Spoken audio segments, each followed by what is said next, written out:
Essa do casamento paraguai foi boa. É porque assim, geralmente, quem está em união estável está fugindo do casamento por alguma razão. Razão essas que são diversas.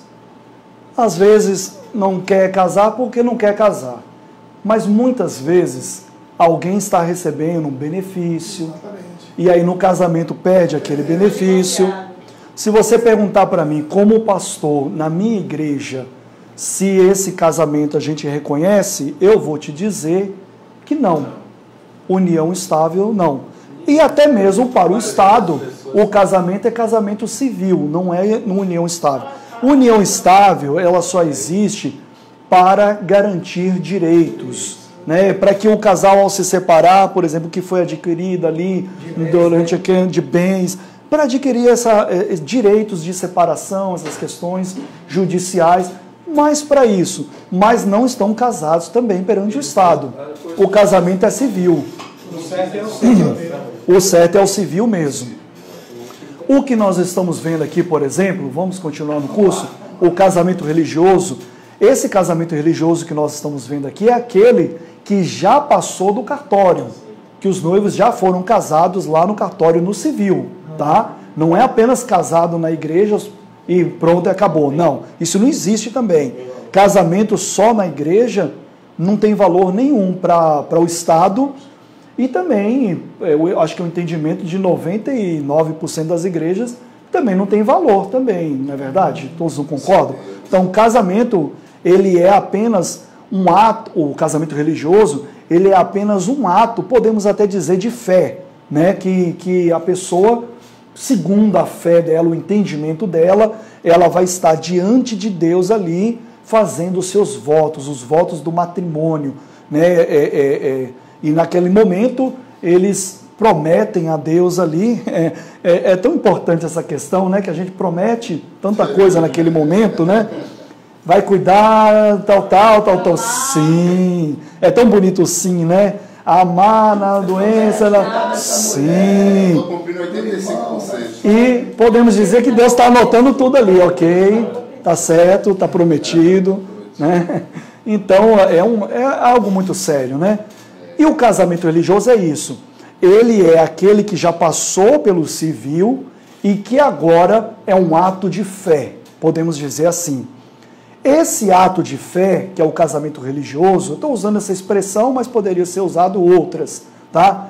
Ele não depende de regras do Estado, tá? Não depende. E não depende também, ele não precisa de reconhecimento do Estado. As regras que regem o casamento religioso, esse ato religioso, são as regras da própria igreja, denominação. Algumas denominações vão falar que o casamento tem que fazer assim, assim, assado. Outras tem que... Teve outro dia aí que eu vi que eles dançam. Tem outros que... tem tanta coisa, né? Então isso vai depender das regras, da tradição da própria igreja, né? Então isso, o Estado, ele não interfere. E nem necessita depois você ter um reconhecimento desse ato religioso. Ele é apenas religioso. Tanto é que quando os noivos eles se casam no civil, alguns optam de não ter esse ato religioso, principalmente aqueles que não têm uma prática de fé, né, que são até mesmo ateus, que não acreditam em Deus. Então eles não têm, eles casam no civil, pronto, está casado e acabou. E o Estado reconhece esse casamento e é esse o que é válido para a sociedade. Mas aqueles que professam a fé, como nós, né, assim somos, nós fazemos o ato religioso para que, segundo a nossa fé, diante de Deus, seja naquele momento selado o matrimônio. E aí, a partir daquele momento é que nós temos a validade da fé do casamento, né? Não mais aquela validade civil que já foi feita, mas a validade da fé a qual nós cremos. Então esse é o casamento religioso. Esse casamento, não vou passar nada ali não, no slide. Esse casamento, geralmente, ele é muito também feito nas igrejas porque ele não dá muito trabalho para fazer. Vou te explicar o porquê que não dá muito trabalho. Porque os noivos já se casaram no civil e vai acontecer apenas o ato religioso. Então o pastor não precisa se preocupar em fazer o termo do casamento, ir no cartório, em reconhecer firma do celebrante, e fazer isso e aquilo. Ele não precisa fazer nada. Ele só vai fazer o que diz as regras da igreja para a celebração de casamento. Só aquilo que está no âmbito da igreja. Então não tem muito trabalho. Eu fui de uma igreja durante alguns anos que eles não faziam o casamento religioso com efeito civil, que é o que nós vamos abordar daqui a pouco, que inclusive é o que mais nos interessa também. Eles não faziam, eles só faziam a cerimônia religiosa. Então os noivos precisavam ir ao cartório, se casar no cartório e depois de casados, aí então o pastor fazia a cerimônia religiosa. Muitos foram casados assim também. Alguém aqui foi assim o seu casamento? Não todos foram religiosos com efeito civil? O seu foi assim? Não, meu foi... O seu, você casou primeiro no cartório? Não, o meu foi junto na igreja, efeito civil religioso. Não tem nenhum que foi assim, né? O meu foi assim. Então eu tenho um exemplo como... O seu também? Não, o meu foi efeito civil religioso. Então não teve nenhum que foi só o religioso. O meu, eu precisei ir até o cartório, eu me casei lá no cartório, no civil, e depois de casado, o meu pastor, na época, o pastor Gonçalves, ele celebrou o casamento religioso. O meu foi assim, primeiro foi só foi o civil, depois só foi o religioso. Bom, esse é um tipo de casamento, tá? Mas agora nós vamos entrar no segundo tipo de casamento, de celebração de casamento, que é o que nos interessa, que é o mais importante. Nós estamos só introduzindo aqui esse tipo para entendermos e já começar, expandir mais esse tema. Mas vamos lá agora, adiante na estradinha, para a gente chegar aqui. Tipos de casamento, cerimônia religiosa, foi o primeiro que foi abordado.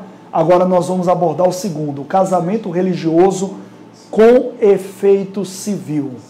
Casamento religioso com efeito civil. E aí então nós vamos pegar a lei para entendermos um pouquinho o passo a passo do casamento religioso com efeito civil. Lei 6.015, vocês já estão com ela em mãos. A outra daqui a pouco eu passo. Só mesmo a 6.015 por enquanto. Vamos lá.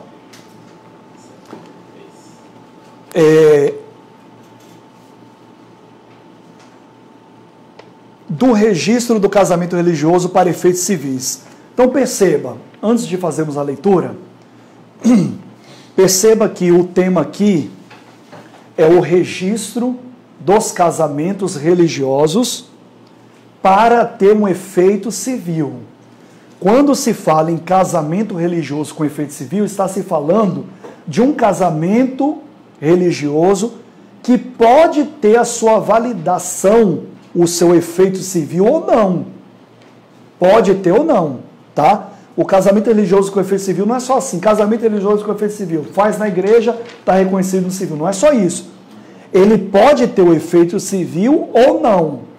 Para ele ter o efeito civil, é o que nós vamos ver o que é necessário. Vamos lá, artigo então 71.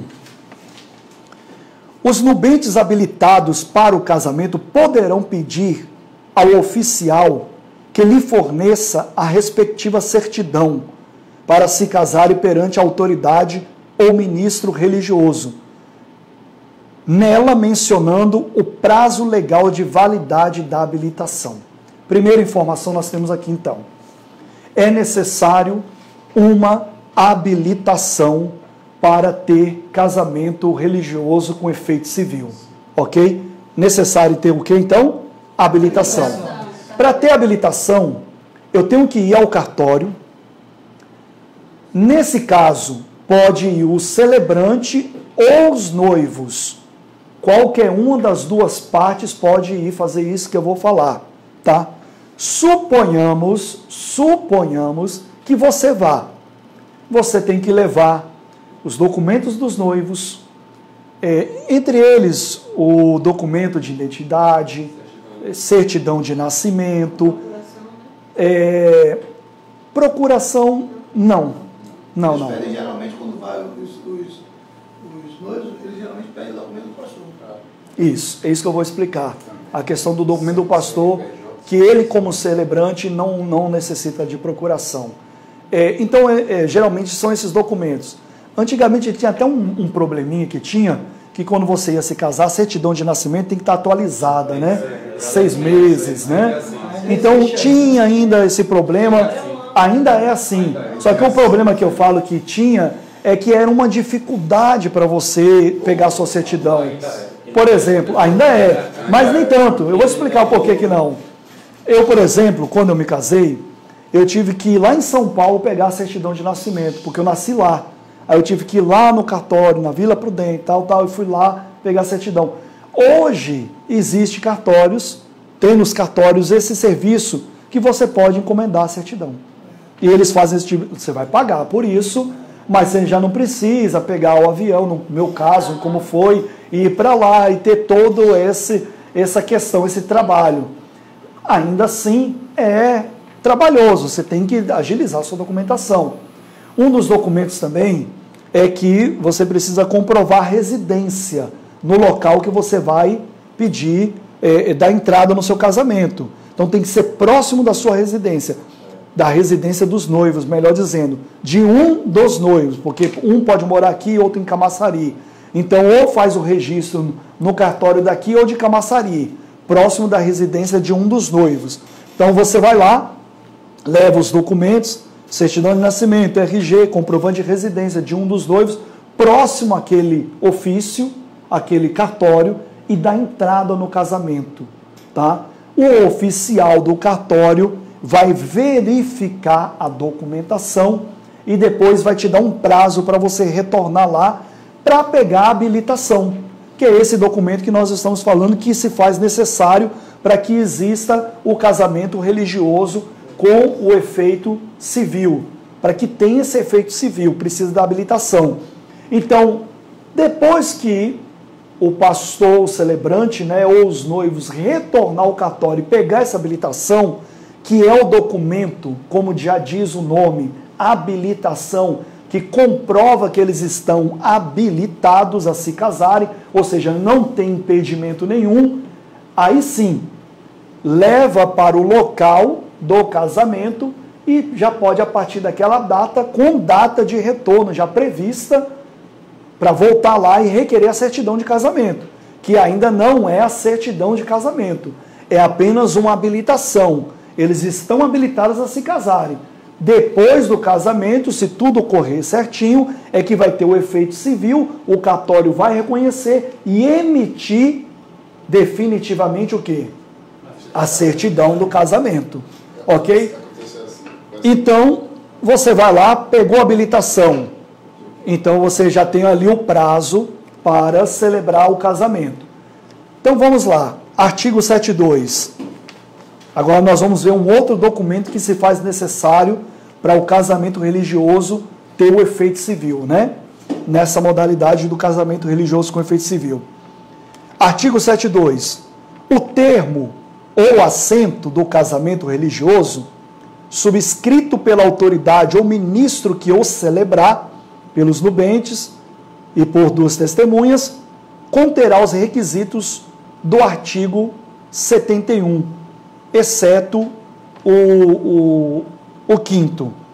Na verdade, aqui tem os requisitos, que eu fiz um resumo para caber numa folha só a lei, mas havia os requisitos. Esses requisitos eu mencionei aqui, sem fazer a leitura. Eu falei levar a certidão de nascimento, os requisitos, exceto o quinto aqui, tá? Bom, mas o que interessa para a gente aqui é que entrou em cena agora um documento chamado termo ou assento. Então preste atenção. Você pegou a habilitação, levou os documentos, pagou uma taxa lá no cartório, deu entrada, o oficial viu que estavam habilitados, emitiu o documento para você chamado habilitação. De posse desse documento, você tem um prazo para celebrar o casamento. Então você retorna para celebrar esse casamento agora. Antes de celebrar o casamento, entre em cena agora um documento que você, não é o cartório, você, como celebrante, tem que confeccionar esse documento. Esse documento foi citado pelo pastor Edival, que foi feito pela secretária, que teve até um problema, que ela fez a edição errado. Então, isso é encargo seu. Você que tem que ir fazer a edição desse documento. Esse documento tem um nome, termo ou assento. Alguns chamam de ata também, ata do casamento. Então, ata do casamento, termo, assento, são a mesma coisa. Ainda tem também um livro que é vendido em algumas livrarias específicas, não são todas não, mas encontra um livro chamado Casamento Religioso com Efeito Civil. Esse livro nada mais é para você preencher o que está sendo pedido ali e você já cumpriu tudo que está, o que a lei exige para que tenha validade o seu termo, o seu assento ou sua ata. É um registro, né? É um registro que você está fazendo, exatamente. É um registro que você está elaborando ali que serve para provar que teve o ato religioso. E por isso que nesse termo ou nesse assento... Vamos dar um nome só? Vamos falar ata do casamento? Ata do casamento. Então vamos combinar aqui, ata do casamento, que é tudo a mesma coisa. Então essa ata do casamento é uma prova do ato religioso. E uma prova não feita de qualquer maneira, uma prova que obedece os requisitos da lei, certo? Então é uma prova que obedece os requisitos da lei. Esse documento você tem que fazer, mas não precisa se assustar, poxa, eu vou ter que fazer, eu não sei como fazer. Aqui, eu fiz e deu apenas uma folha. É fácil fazer, são poucas coisas. Fica na igreja, né? Como você falou. Eu vou distribuir para cada um de vocês daqui a pouco. Aqui está escrito termo do casamento, o ato do casamento. Nós combinamos chamar de ata, mas aqui está escrito termo, vamos mudar para termo. Então esse termo aqui é fácil. Eu vou mandar para vocês por e-mail de forma editável, para que vocês possam editar, tá? Ou tem a opção também de comprar o livro. Pode comprar o livro, coloca aquele papelzinho carbono, faz ali o preenchimento no livro, depois é só destacar. Mas aí você tem que fazer manualmente, né? Eu, particularmente, não gosto. Eu gosto de fazer no computador. Por isso que eu vou mandar para vocês para fazer no computador. Mas se alguém tem digamos assim, essa disponibilidade de fazer manualmente, quer fazer assim, compre o livro. Você vai preencher, destacar, levar para o cartório e a outra vai ficar de controle seu na igreja. Se você fazer de modo digital, você vai guardar no computador da igreja, normal, sem cerimônia, tá? Mas é simples. Aqui tem duas folhas, porque um é o termo do casamento e o outro aqui é o requerimento, né? É apenas uma declaração. No meu caso aqui, Giovanni, tal, pastor, celebrante, venho aqui por intermédio solicitar que Vossa Senhoria registre, não havendo impedimento para liberar. É apenas isso daqui, às vezes, não é nem necessário. Eu gosto de fazer para ficar bonitinho, coloco lá anexo, para que a pessoa encarregada da certidão possa ler, né? É como uma introdução do meu pedido ao cartório, mas o que é obrigatório mesmo é só o termo, que é essa folhinha aqui, que consta o nome dos noivos, o seu nome como celebrante, testemunhas do casamento, 2 testemunhas do noivo, 2 da noiva. Pode ser mais, mas o mínimo seria 2 testemunhas.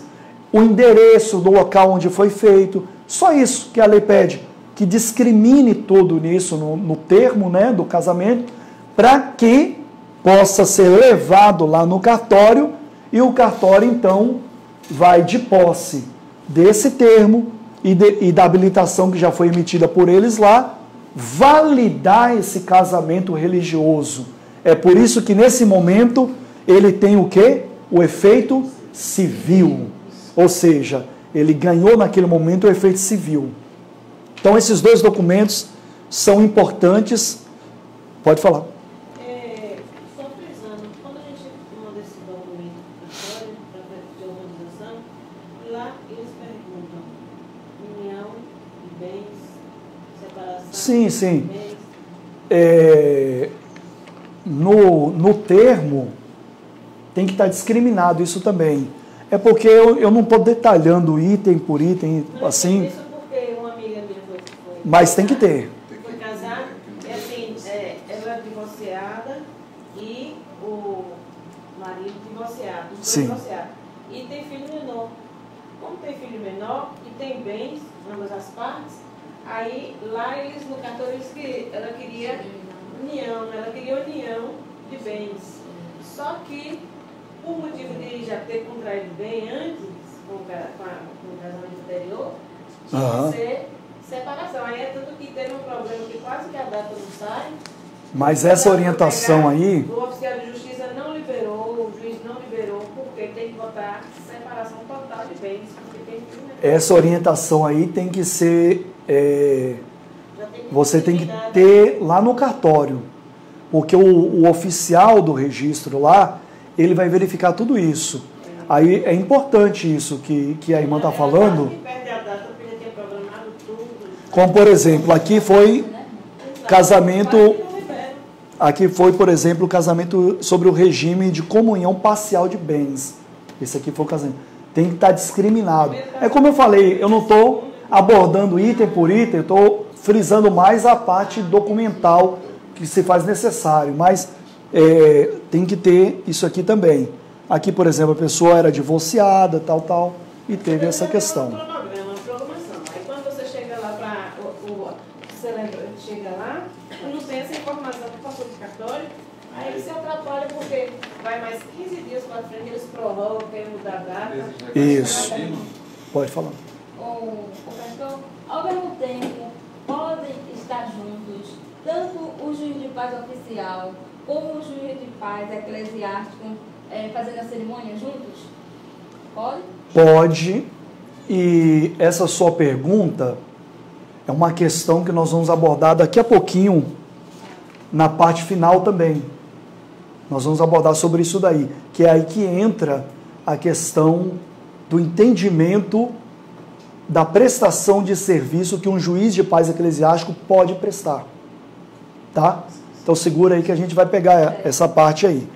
Nós fizemos a leitura da Lei 6.015 e vimos a importância desses dois documentos, correto? Vamos fazer agora uma leitura aqui da Lei 1.110, distribuem aí, de 23 de maio de 1950. Vamos lá.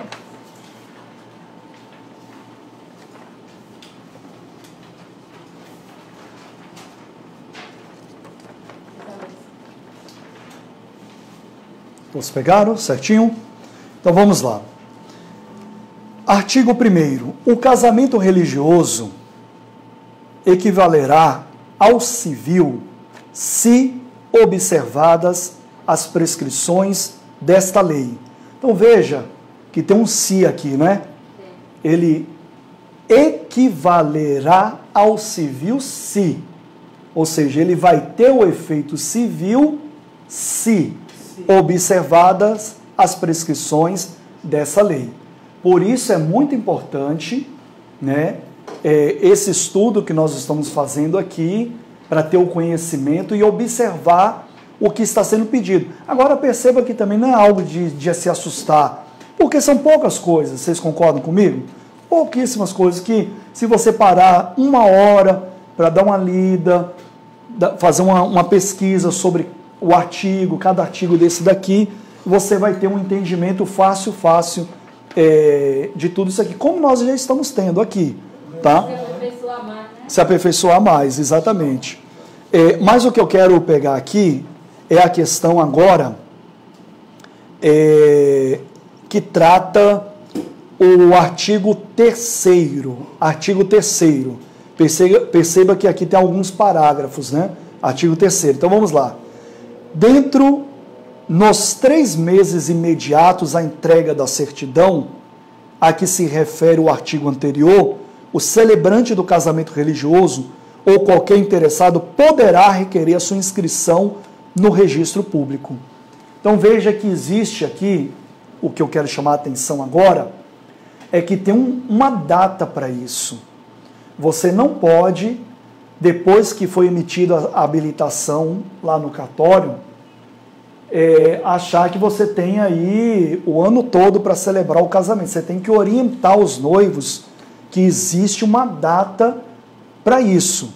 Após a entrega aí da habilitação, né, da certidão, são 3 meses imediatos. E após a celebração, você tem 1 mês para ir para o cartório. Até 1 mês, até 30 dias para o cartório. Então você tem 3 meses imediatos e depois da celebração, que vai constar a data do termo que você elaborou lá, você tem 1 mês para ir para o cartório. Ou seja, tem que ir imediatamente.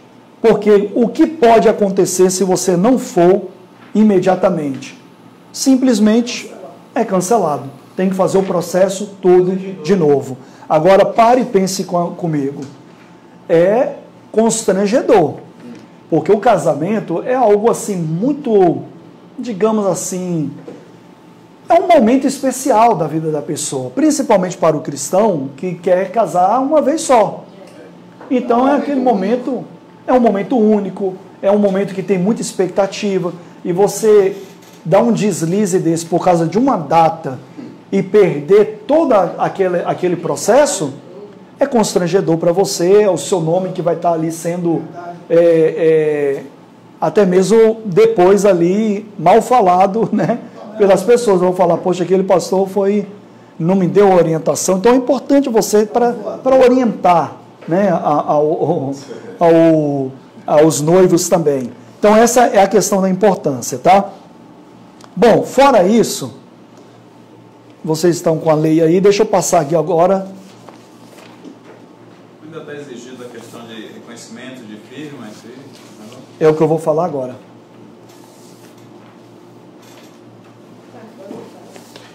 Bom, vamos lá. Aí está um modelo de um casamento que eu celebrei, tá?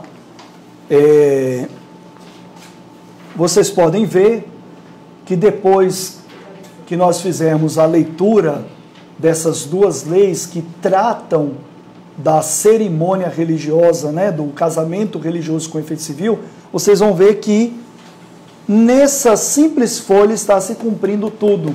Deixa eu lhe fazer uma pergunta aqui rapidinho. Pode falar. Porque logo tem uma ata. Nessa ata eu tenho vários casamentos celebrados. Digamos que eu não quero mais usar a ata. Então eu poderia substituir a ata por esse documento aqui, tipo, deixar uma via comigo e mandar outra? Enviar outra? Pode ser? Pode. Isso aqui eu não sabia. Sim, pode. Eu sempre usei ata. Eu, na verdade, não costumo nem imprimir, eu deixo só no computador. Algumas igrejas exigem a impressão para ter o controle. Eu acho até interessante também. Se tem algum problema no computador, não sei que você tem. É verdade. É que eu costumo guardar mesmo no computador e deixo num arquivo, né? É tipo um cadastro que eu faço, fica lá arquivado. A hora que eu quiser imprimir para comprovar, se caso tenha uma necessidade para isso, eu vou lá, imprimo e pronto. Mas se o senhor quiser imprimir e deixar lá guardado só essa folha, sem ser num livro, pode sim. Pode botar no pendrive também? Pode colocar no pendrive. Agora o pendrive é mais fácil o senhor perder do que o computador. No computador tem a memória do computador, né? Envio uma e deixo o meu arquivo. Sim. É mais prático. Então veja que nesse termo aqui do casamento tem o dia, o ano, o horário, o endereço, o celebrante, né, o regime que foi adotado, né, no casamento, tem o nome dos noivos, tem o nome das testemunhas presente no ato religioso, e você vê aqui 1, 2, 3, 4, 5 campos para assinar. É isso aqui que eu quero chamar a atenção agora. Então veja, tem aqui o campo da assinatura do celebrante, correto? Tem aqui o campo da assinatura do esposo, da esposa, de uma e de 2 testemunhas. Nesse caso eu só usei 2 testemunhas, viu? Pode também. Eu falei 2 de cada, mas pode ser apenas 2 testemunhas também. Nesse caso eu usei só 2. Fica muito também aquele do casal, Sim. Às vezes querem 2 de um, 2 de outro. Sim, tem gente que quer até mais, 3, 4, isso aí. Na volteira, né? Assiste muito. Tem gente que quer colocar a família toda. Agora nós temos que fazer isso aí mesmo, né? Não é o caso. Isso, exatamente, é isso que eu estou falando. Esse documento aqui são vocês que têm que fazer. Nós próprios temos que fazer. E esqueça o cartório agora. O cartório só vai emitir a habilitação. Se você quiser fazer, você compra a ata. Compra o livro. Compra o livro. Qual é o do livro que você falou? O livro é o Casamento Religioso com Efeito Civil. Vende aonde isso? Livraria. Eu vi um livro desse. Numa livraria que tem no Centro Empresarial Iguatemi. Na época o nosso escritório era lá. Lá tinha uma livraria, tem ainda essa livraria que eles vendem lá. O Casamento Religioso com Efeito Civil é o nome do livro. Aí você... Saraiva também deve ter em várias livrarias. Então você só vai preencher. Esse aqui também eu vou mandar para vocês por e-mail. O que vocês têm que fazer? Tirar o dia, a data daqui, o endereço e substituir pelo seu. Tirar o meu nome e colocar os seus nomes. Tirar o nome dos... Só vai substituir dados. Já feito. E o que eu quero chamar a atenção aqui são as assinaturas, que foi a pergunta até aqui do pastor. Olha só. Celebrante vai assinar aqui. Esposa e esposa. O único que precisa reconhecer a firma da assinatura é o celebrante. A sua assinatura precisa ser reconhecida firma. Tá? Aí você tem que ir no cartório que você tem firma aberta, ou os noivos vão e reconhece a firma da sua assinatura.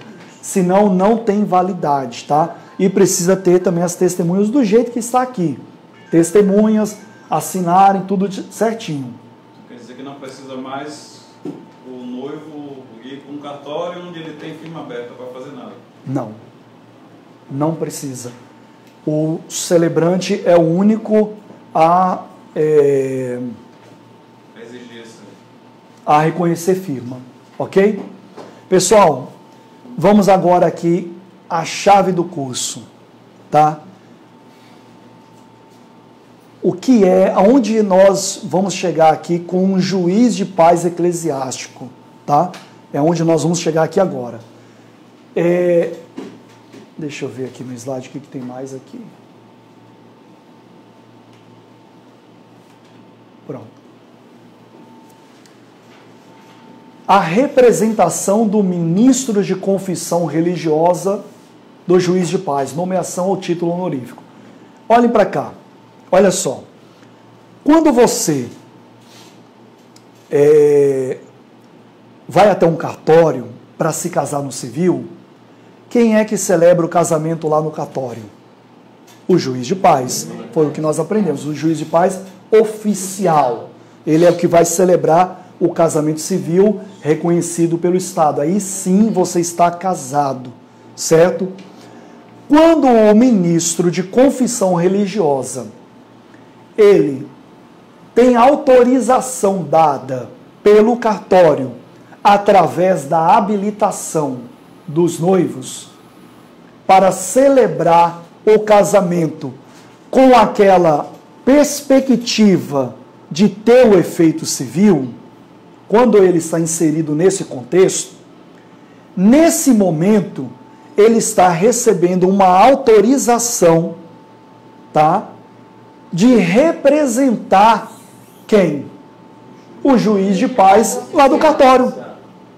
Ele está agora, nesse momento, com todos os direitos de juiz de paz, não só os direitos, mas também com a responsabilidade. E é responsabilidade, viu? Porque se você erra num documento desse daqui, você pode ter o seu casamento anulado. Então é uma grande responsabilidade, mas também não é uma coisa tão difícil. Tanto é que qualquer pessoa leiga no que se refere o direito em si, ao entendimento das leis, pode fazer. Não tem exigência nenhuma que você tem que ter um nível superior. Até mesmo o curso de juiz de paz eclesiástico não exige que você tenha um nível superior. Justamente por isso, porque qualquer pessoa leiga pode fazer. como nós estamos aprendendo aqui nesse treinamento para fazer de modo certo. Então, nesse momento que você, pastor ou ministro, autorizado pela sua igreja a celebrar o casamento, vai até o cartório reconhece que você é um ministro e te dá a habilitação para você celebrar o casamento com aquela expectativa de você retornar, que fez tudo certinho, né, e ter o efeito civil, você está recebendo a autorização de representação de juiz de paz. Você é agora o juiz de paz. Oficial, digamos assim, no sentido do direito, mas eclesiástico no sentido do âmbito a qual você está inserido, porque você está indo como ministro. Por isso se faz necessário também que você tenha, no mínimo, uma autorização da sua igreja para celebrar casamento, porque o cartório vai reconhecer isso. Quando você chegar lá, ou você apresenta que você é pastor, através de uma ata de consagração ou uma credencial de pastor, ou você apresenta uma carta da sua igreja informando que você está autorizado por ela para celebrar o casamento. O cartório, então, vai reconhecer, vai arquivar isso lá, isso é tudo arquivado, tudo registrado, e vai te dar habilitação. Pronto, você está habilitado. Nesse momento, você está com direito de juiz de paz e com responsabilidade de juiz de paz. Por isso que, nesse curso, nesse treinamento, se faz necessário a sua nomeação a um título honorífico, para que você possa fazer uso de fato e de direito do termo juiz de paz eclesiástico, abrangendo mais oportunidades para vocês, as quais eu vou falar agora, que só como ministro religioso você não tem. Mas com a nomenclatura de juiz de paz eclesiástico, você terá.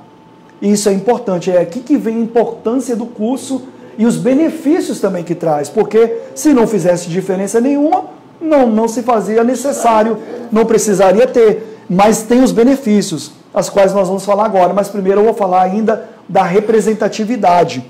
Então, quando você está com direito de juiz de paz,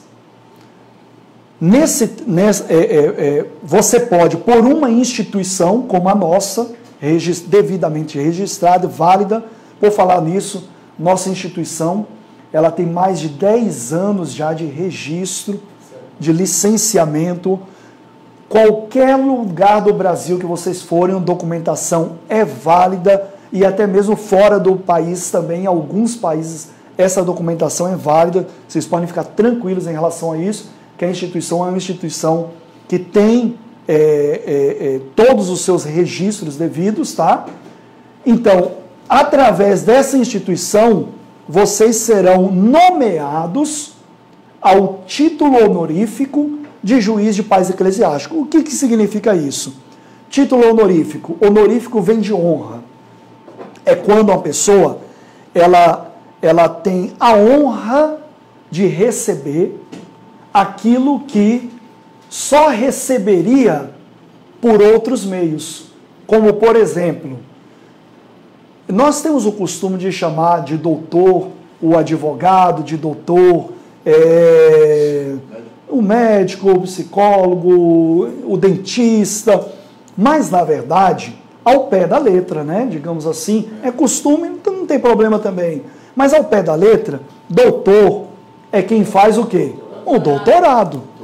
Porque senão, validamente mesmo, não é doutor. Só quem faz doutorado que é doutor, certo? Só que, suponhamos que uma universidade quer dar a honra a alguém de usar o título de doutor. Aí ela vai fazer isso através do título honorífico. Por exemplo, já teve vários políticos que receberam títulos de doutores, mesmo não tendo feito o doutorado. Mas é por quê? Porque é um reconhecimento de uma instituição que tem esse direito de dar, tem que ver isso também, né? De dar esse título. E aí então essa pessoa passa a ter a honra, mesmo que não tenha feito o doutorado, de ser chamado e assinar como doutor. Então isso é um título honorífico. O título honorífico ele serve para isso, ele tem essa função. Não é para cortar caminho, perceba que é questão de honra, tá? Então por isso foi criado os títulos honoríficos. Até mesmo, por exemplo, teve uma época aqui que aquela cantora Ana Paula Valadão, do Diante do Trono, né? Vou falar nisso, esse grupo está sumido, né? Não sei nem se existe. Não existe mais, não. Existe mais, não, né? Então, ela uma vez chegou aqui na Câmara dos Vereadores e ela recebeu o título de cidadã soterapolitana. Ou seja, ela pode falar, olha, eu sou soterapolitana. Você nasceu em Salvador? Não. Mas eu tenho a honra de ser cidadã soterapolitana. Né? Então, isso é a função do título honorífico. O ministro de confissão religiosa, devidamente autorizado por seu ministério, ele tem, né, pode ter, aliás, essa honra também de receber, se assim a instituição achar que é devido, e como vocês estão reunidos aqui, a nossa achou, de receber o título de juiz de paz eclesiástico, já que, por lei, ele tem a representação do próprio, do juiz de paz oficial. Então, ele pode ser nomeado a juiz de paz, só que com essa palavrinha sempre seguindo, eclesiástico, para identificar que ele é do âmbito da igreja, né? Não é o oficial, ele é o eclesiástico. E esse título, ele é reconhecido, tá? Ele é reconhecido através do CBO, que é o Cargo Brasileiro de Ocupações, 2631-15. Se não me falha a memória, mas na credencial daqui a pouco nós vamos ver isso daí. 2631, então esse título ele tem um reconhecimento. Então você vai portar uma credencial que te dá o direito de usar o título de juiz de paz eclesiástico e, tendo esse direito, vem os benefícios. Os benefícios do uso do título de juiz de paz eclesiástico. Benefícios estes que nós vamos abordar agora. Eu vou colocar aqui um vídeo de um pastor que ele tem o título de juiz de paz eclesiástico e vocês vão ver a forma como ele celebrou o casamento. E esse é um dos benefícios principais. Existe outros, mas esse é um que eu vou introduzir aqui a questão dos benefícios. E que faz muita diferença. E que vai ser muito bom para vocês. Na verdade, são dois pastores. É um pastor e a esposa dele, pastora também. Os dois foram nomeados a juiz de paz eclesiástico. Vocês vão ver a forma como ele celebra e depois eu quero abordar para ver se vocês notaram uma diferença para a gente verificar aqui um pouquinho. Então vamos lá.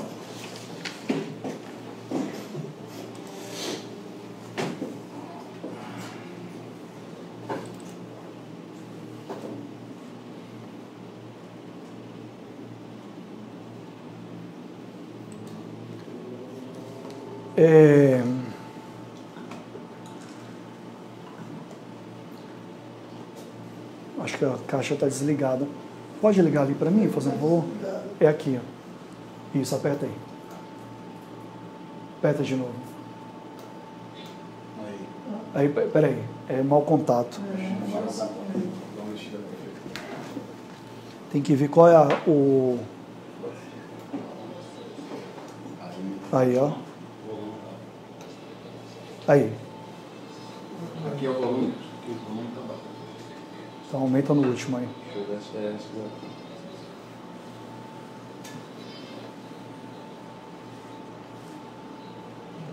Muito baixo, né? Acho que está com mau contato, viu?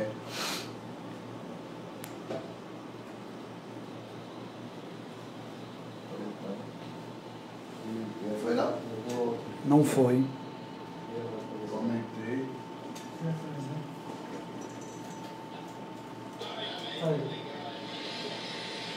Pronto. Daqui a pouco pega. Começar de novo.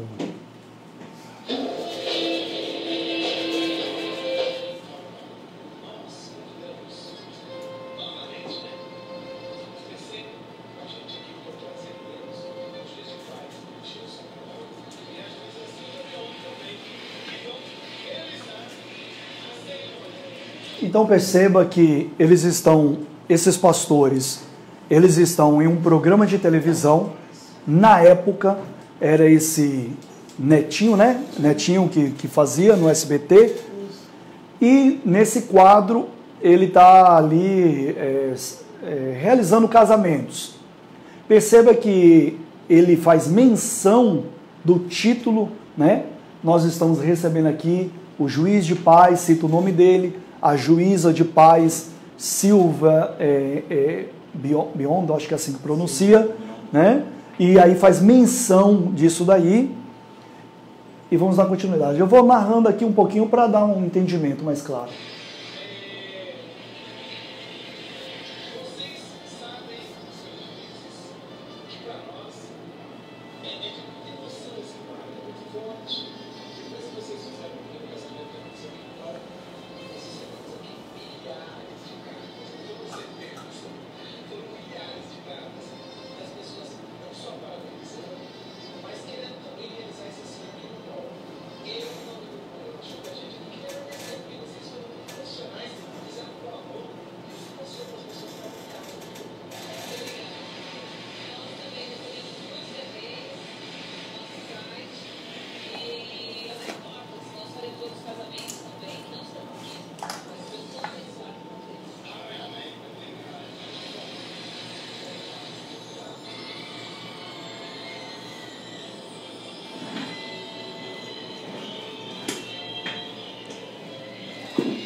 Pastor, puxa aqui para mim, fazendo favor. Enganchou. Obrigado, você. Obrigado mesmo.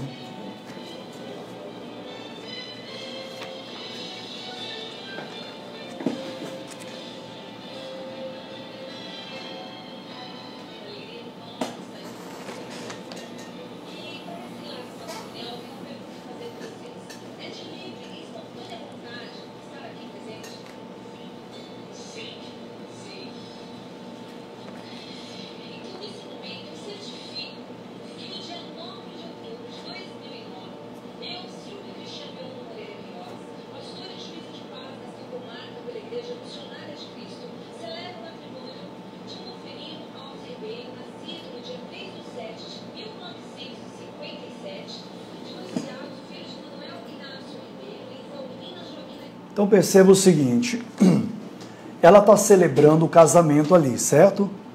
Perceba que não é o casamento religioso. Ela está celebrando nesse momento o casamento civil, como juíza de paz eclesiástico. Então, nesse momento lá, ela está celebrando como juíza de paz.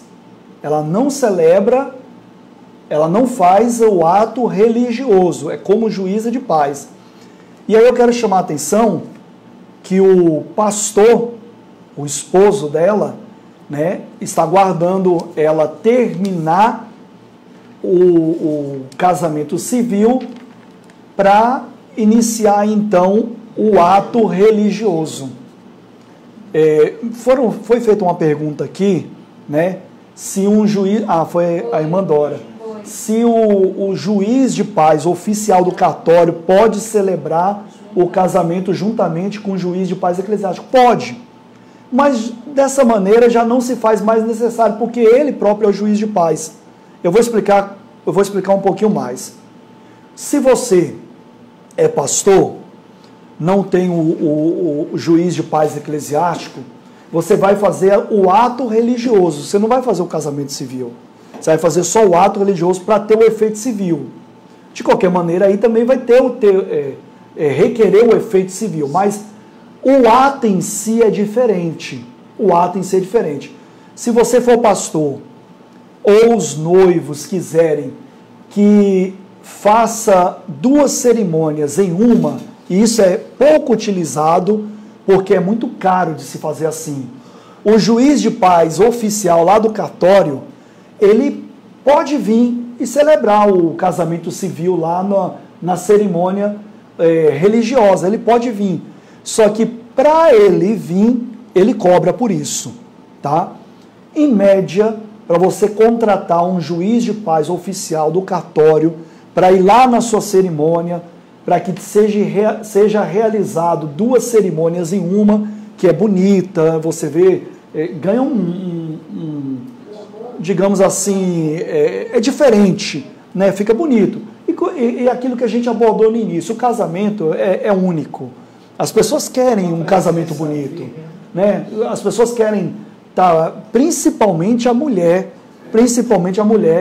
tem vários sonhos em relação ao casamento, que estão ali intrínsecos ao casamento. Então o casamento é importante. E nós vimos também que Deus dá extrema importância para isso também, certo?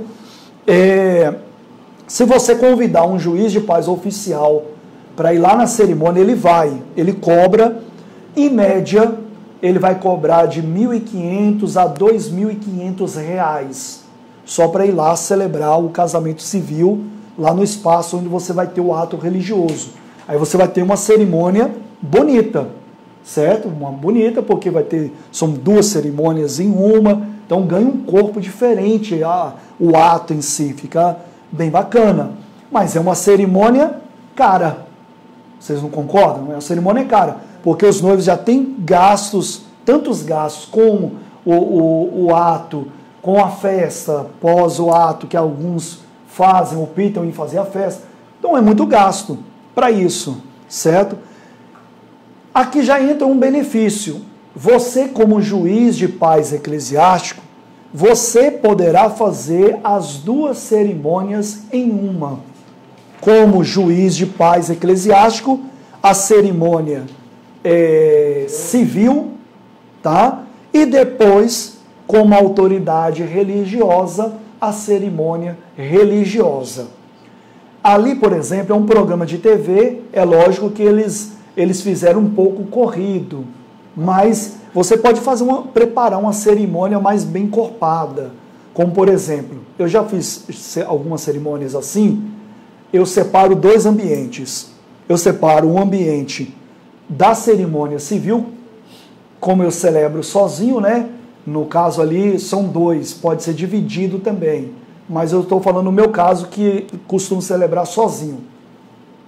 Como juiz de paz, eu faço em um local separado, diferente, e como autoridade religiosa eu faço em outro ambiente. Não é um ambiente assim que tem que fazer num salão e depois em outro, não é isso não. Ambientes que eu falo, você separa uma mesa para um civil, por exemplo, estou dando exemplo, isso não é regra, você vai fazer conforme o seu gosto, conforme combinar com os noivos. Eu costumo fazer assim, eu separo uma mesa com algumas cadeiras, onde eu vou celebrar o civil. Depois eu encaminho, eu vou até o altar, o púlpito, né, do local onde está sendo celebrado, e assumo o papel de autoridade religiosa para fazer o fechamento da cerimônia como autoridade religiosa. Mas eu os declaro casados no civil como juiz de paz eclesiástico, depois eu só faço o ato religioso, a cerimônia religiosa. Então eu faço os 2 papéis, de juiz de paz e de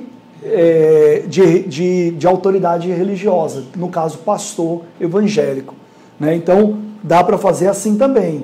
Aí, nesse caso, se você separar 2 ambientes, você vai separar um ambiente para o civil, onde, aí você pode perguntar assim, mas quais são as palavras que eu vou falar? Perceba que ela começa a ler o que está escrito na onde? Na ata. Olha lá. Ó. Marta Souza Martins, nascida em 22 de janeiro de 1964, filha de Mária Torres Martins e Maria Nauei Souza Martins. Correto? Pronto, ela começa a fazer a leitura. Você vai fazer a leitura simplesmente. Né? Nós estamos reunidos aqui para a união tal, de fulano, divorciada, brasileira, administradora, nascida no dia 27. Você está fazendo a leitura da ata.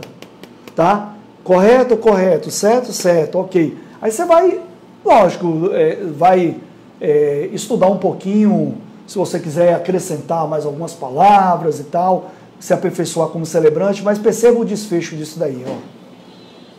Nesse momento, passa a assinar-se Marta Souza Martins Ribeiro. Correto? Eu, Silvia Cristina Leon, mulher Queiroz, e declaro que o referido é verdade do Pronto. Ela declarou que o referido é verdade e deu fé. Ou seja, ela os declarou casados perante a lei, como juíza de paz eclesiástico. E aí então, nesse caso ali, não mostra, mas para assinar, aí os noivos vão assinar, você pode chamar, agora vamos chamar a testemunha. Aí você chama a testemunha tal, se dirige até aqui, daí vai assinar. Fica uma cerimônia bonita, fica ou não fica? Fica uma cerimônia bonita. E aí as testemunhas vão assinar, o celebrante vai fechar assinando tal, estão casados. Então, opa, volumoso esse aí, hein? Na autoescola eu paguei uma caixa de chocolate celebrando o religioso e depois tem as assinaturas. E esse caso? Pastor, geralmente eu faço o contrário, eu faço primeiro o religioso. É porque pode fazer ou um ou outro primeiro. Tanto faz. A diferença é que você vai enfatizar que você está celebrando o casamento civil e depois o ato religioso. O civil como juiz de paz eclesiástico e depois você vai assumir a autoridade. Então, nesse momento aqui, como juiz de paz eclesiástico, você vai falar, né, se, por exemplo, ela mencionou, vocês estão perante mim, tal, no caso dela lá, juíza de paz, então você vai fazer, vocês estão perante mim, juiz de paz eclesiástico. Então, as pessoas que estão assistindo esse ato ali, ela está vendo que você é um juiz de paz e que a cerimônia que você está celebrando ali é civil. Aí depois você se dirige ao outro ambiente para a cerimônia religiosa. Daí você vai usar as palavras da cerimônia religiosa. Ou se você quiser fazer primeiro e depois finalizar com o civil, eu costumo fazer o civil primeiro, mas tem uns que preferem o civil depois, mas tanto faz. Aí depois, se você colocar para assinar no civil, que é o mais correto, entre aspas, mas não é regra, no ato religioso não vai precisar de assinatura, é apenas o ato religioso, que é a resposta da sua pergunta. Então, nesse caso aí, eu vou me ousar dizer que acaba sendo errado a gente celebrar o religioso primeiro e declarar como casados. Estou errado? Não. Você não está. Você já teve um casamento. Não, o casamento não está errado, sabe por quê? Porque o casamento reconhecido é o civil. Se você declara como juiz de paz eclesiástico que os noivos estão casados no civil, não tem nada de errado nisso, eles estão casados. Depois, na mesma hora, é que você vai fazer a cerimônia religiosa. Não, a questão do celebrar primeiro. Celebra primeiro e depois vai fazer a assinatura. Entendi. É por isso que eu faço primeiro o civil. Porque eu me sinto mais à vontade de fazer o ato religioso depois do casado aqui. Da maneira que você vai celebrar. Porque você faz o ato religioso, ok? Não vai declarar eles casados, não. Aí a secretária chama para parte civil, aí eles vão lá, assinam. É uma maneira também. E aí o pastor dá as palavras. O senhor está certo também. Na verdade, todo mundo está certo aqui. São maneiras diferentes. De qualquer maneira, você só declara eles casados depois que eles fazem. Sim. São maneiras diferentes. São maneiras diferentes. que na verdade as duas partes estão certas. Você pode fazer desse jeito que eu mencionei, pode fazer do jeito que o senhor falou. As duas partes estão certas. O importante é que a cerimônia ganhe, com a sua presença como juiz de paz, uma importância a mais, que é o ato civil e religioso devidamente separados. Porque eu até mencionei, até porque é até caro uma cerimônia dessa. Então, cria-se um valor ali para uma cerimônia dessa. Vocês não concordam? Os noivos vão olhar assim e vão falar em outras palavras: poxa, o pastor, ele celebrou o juiz de paz, o civil, ele tem autoridade para isso. A cerimônia ganha outro olhar. Ganha. Está observando tudo isso. Então, a cerimônia está ganhando outros rumos, está ganhando outra estrutura, entende? Então, isso é benefício. Isso é benefício. Traz um juiz de paz oficial lá do cartório e você vai ver quanto que ele vai cobrar, para você ver que tem valor esse tipo de cerimônia separado. Tem gente que está usando certo? o pastor. É porque às vezes, se você não for, pode ser também assim, como eles estão fazendo ali, né, as pessoas separadas. É porque às vezes, se você não for cobrar, pode até passar despercebido. Eu acho difícil passar despercebido, que vai ver que as cerimônias diferentes vai ter uma outra estrutura. Mas tem muito valor uma cerimônia dessa. Valor tanto na estrutura, que é diferente, quanto um valor financeiro também. Por que não dizer assim? Porque é uma cerimônia cara. E de repente você pode ofertar isso para a sua comunidade, para a sua igreja gratuitamente. Por uma cerimônia dessa, que ele pagaria R$2.000 só para ter um juiz de paz oficial lá no local do evento. Então é um valor muito significativo e é um dos benefícios. Vamos ver lá a finalidade aqui do que aconteceu. Agora entra a parte religiosa lá, onde vem os votos, né?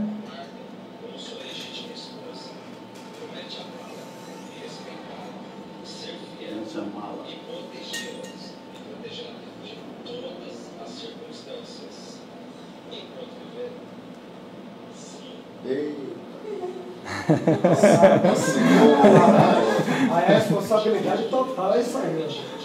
O cara ainda fala assim, brincadeira. Encheu a boca, né? Sim. Sim. Mas é bom. É bom, sim. É bom mentir um pouquinho. Temos que ter compromissos, né?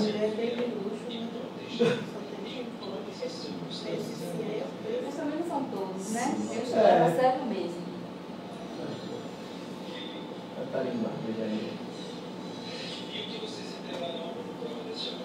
Bom, acho que até aqui tá bom para dar uma explicação, senão vocês vão se emocionar. No caso aí, Eu acho que ele só não comprou ela uma poderia coisa mala. fazer esses dois papéis ela sozinha também. Sim, Poderia? sim. Foi o que nós falamos aqui. O pastor ele pode fazer.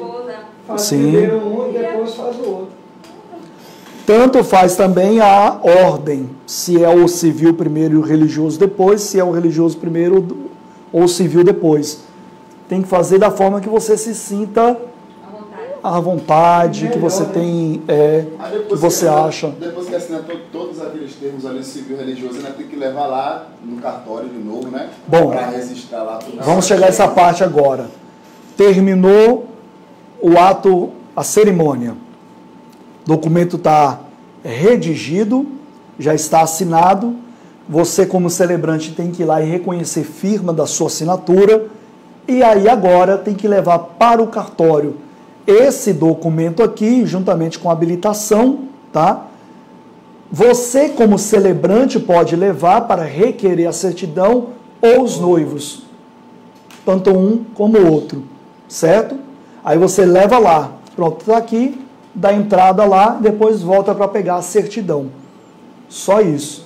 Depois você pega a certidão. Aqui entra uma outra questão que digamos que é um benefício também, que você como celebrante, como juiz de paz eclesiástico, pode usar ou não no exercício da sua função. Você pode você pode ofertar serviços como celebrante, como juiz de paz eclesiástico. Por exemplo, você pode desenvolver um cartãozinho como juiz de paz eclesiástico, um carimbo. Você pode cobrar para celebrar casamentos. Você pode cobrar. Eu mesmo, eu cobro. Alguns... Eu mesmo cobro. Alguns. Não são todos que eu cobro, certo?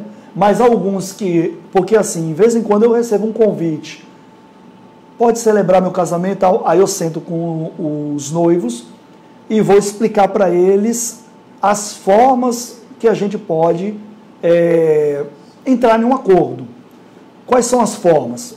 Eles podem fazer tudo, eu não fazer nada e somente celebrar, que aí eles têm que levar o documento, pagar a taxa lá, pegar a habilitação e tal, e dar em minhas mãos, eu só forneço minha documentação, eles fazem tudo, eu não faço nada e celebro. Essa modalidade eu não costumo cobrar.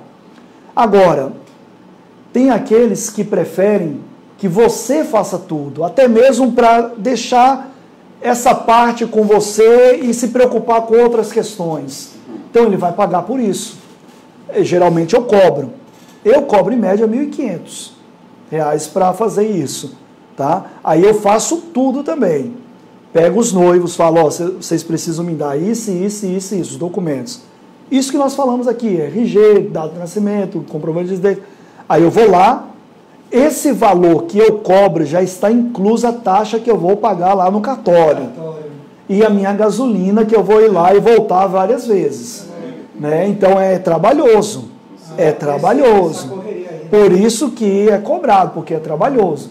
Então você vai lá, dá entrada, paga a taxa, ok. Depois você volta lá para pegar a habilitação, ok. Depois você vai celebrar o matrimônio. Nessa cerimônia toda encorpada, bem estruturada, bem feita, ok. E depois você volta lá para entregar a documentação para requerer a certidão e depois você volta lá para pegar a certidão. Nossa. E se for urbano? Isso é opcional. Você não é obrigado a fazer isso. Você pode combinar com os noivos de dividir os serviços. Eu estou falando que você também pode fazer tudo. Se você quiser.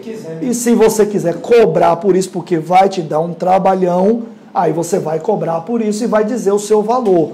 As pessoas cobram em média 700 a 1.500. Tem esse daí mesmo que fez aí o casamento, ele tem um site que ele é celebrante de casamento. Me disseram que ele cobra caro. Ele cobra 2.500 para cima. Claro, chegou aí para a rede nacional também. Mas pastor, às vezes, o irmão e a irmã não têm condições para pagar. Pronto, a senhora faz uma doação. Faz as coisas assim, tá entendendo? Pelo amor. Uma doação. A todo momento eu estou falando que é o que, pessoal? Opcional. Vai ter casos que vai ser feito por amor, vai ter casos que vai ser feito doação, vai ter casos que vai ser feito uma vaquinha, vai ter casos que vai ser feito... É isso? E com o senhor Aí ele vai colocou, preparando. geralmente, a pessoa dentro da entidade da igreja, ele vai resolver as partes que são necessárias e vai deixar para o pastor resolver. Sendo assim, não há possibilidade de cobrar. Agora, se tiver um amigo que realmente queira esse serviço, é diferente. É isso que o senhor está colocando, né? Sim, sim. O que eu estou colocando que isso é uma questão que tem que ser abordada aqui, porque se você quiser fazer assim, tem possibilidade. Então aí você é opcional. Correto, né? É correto, pronto. A palavra que a irmã Dora falou é correto, ou seja, eu tenho um respaldo para fazer isso? Tem. Pronto. Agora, eu vou fazer isso? Não sei. Você é quem diz que você vai fazer ou não. Fica a critério de cada um. No caso aí, pastor, casou, aí o juiz de paz vai lá no Deixa cartório, leva, certo, aí pode falar. leva os documentos e tal, registra lá tudo certinho, aí depois volta para buscar só a certidão de nascimento do noivo e da noiva, né? Casamento. Como é que é? Ou só para buscar a certidão de casamento do noivo e da noiva, né? Depois que registrar. Depois da celebração, você tem 30 dias Para levar. Levar lá para deixar você pegar a certidão de casamento. Exatamente. Exato. É isso que eu queria saber, só pega só a certidão. Exatamente. A certidão é o documento final. Os outros documentos, o termo fica, só que vem a certidão. O termo fica lá e você tem que ter uma cópia para guardar também, para você, né?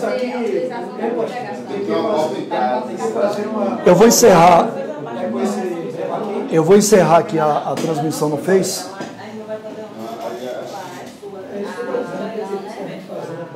Obrigado quem assistiu, que Deus abençoe. Deixa eu encerrar aqui a transmissão.